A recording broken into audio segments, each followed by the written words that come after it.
The jungle at dusk was alive with an eerie chorus. Cicadas shrieked from the canopy, unseen creatures rustled in the underbrush, and the air grew heavy with the scent of damp earth and flowering vines. I wasn't supposed to be here. I was just a volunteer teacher, stranded after a storm had washed out the main road to the village. My students had insisted on showing me the river path that wound to the rainforest, but what started as a cheerful hike quickly turned into something else entirely. That was when I heard the scream. It was sharp, sudden, and filled with raw terror that froze me in place. I dropped the bundle of notes I was carrying and sprinted toward the sound, crashing through the undergrowth. My lungs burned with every breath of thick, humid air. Branches clawed at my shirt. Vines tried to trip me. But the scream came again, guiding me like a beacon. I burst into a clearing and saw her.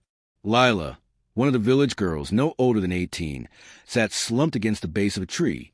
Her ankle was already swelling grotesquely, 2 puncture wounds glaring red against her skin. The culprit, a thick green and brown snake, slipped back into the foliage, leaving silence in its wake. My heart dropped. A pit viper, deadly, fast-acting. The others who had been walking with her stood frozen, horrified. None of them dared move closer. Their faces said it all. She was doomed. Everyone here knew what a viper bite meant. The nearest clinic was half a day's journey, and no one carried anti-venom. But I couldn't just stand there. Help me! I barked at the others, snapping them from their paralysis. 2 of the boys hurried forward, while the rest hovered back, whispering prayers. Lila's breaths came shallow, ragged, her eyes wide with pain and fear. "Don't let me die," she whispered, voice trembling. I knelt beside her, forcing myself to stay calm even as dread clawed at me. "You're not going to die. Not while I'm here."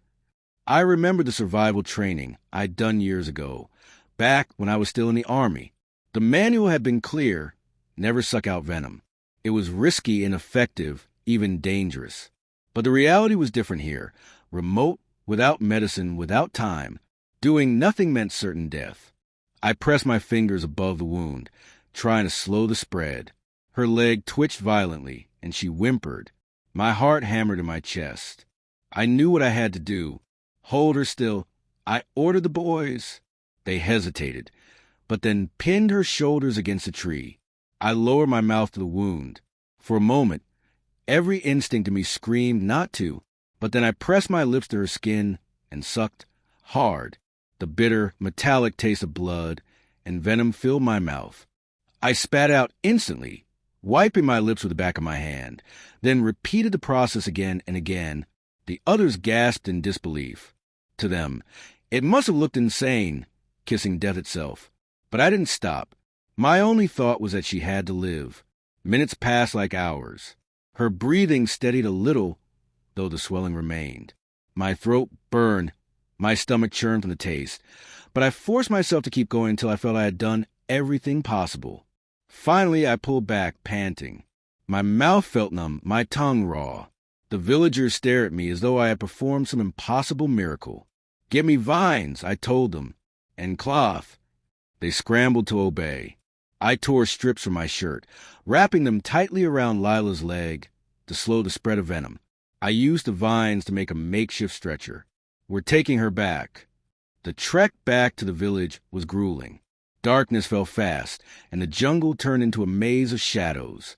The boys carried her between them while I guided the way, torch in hand, swatting away insects and praying silently that her heart wouldn't give out before we arrived. Every time she stirred, murmured my name, I squeezed her hand and told her to hold on. She did. By the time we staggered into the village square, the whole community had gathered. Gasps filled the air when they saw Lila alive, breathing, clinging weakly to consciousness. Her mother rushed forward, sobbing, pressing her forehead to her daughter's. "What happened?" someone asked. One of the boys pointed to me. He sucked the venom out. A murmur rippled through the crowd. People looked at me with wide eyes, half in awe, half in disbelief. To them, I had done the impossible.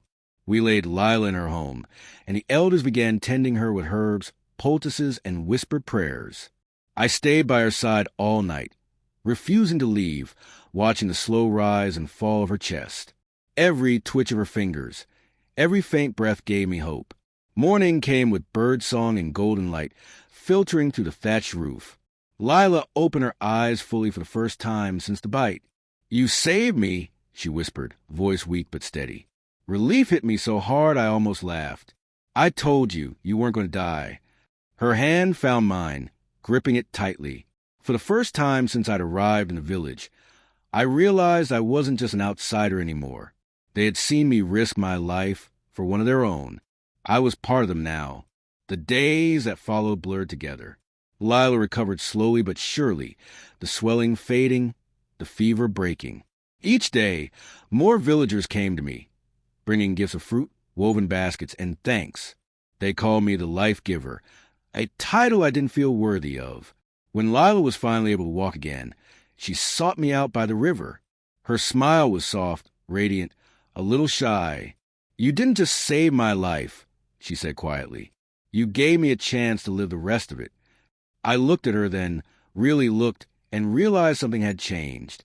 Not just in her, not just in me, but in everything around us. Everyone had thought she was doomed, but she wasn't, because in that moment, against fear, against reason, against death itself, I had refused to give up, and sometimes that's all it takes to change a life.